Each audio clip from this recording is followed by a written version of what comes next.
আসসালামু আলাইকুম রহমতুল্লাহ। প্রিয় দর্শক, আশা করছি সকলেই ভালো আছেন।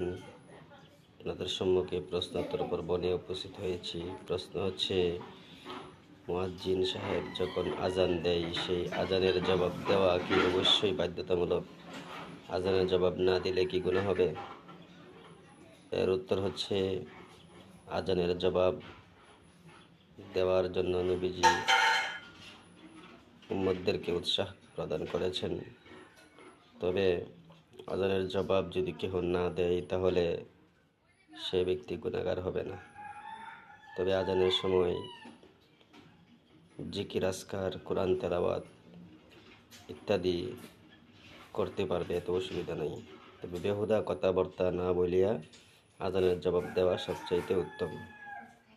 এই জন্য সবাই চেষ্টা করব আজানের জবাব দেওয়ার জন্য।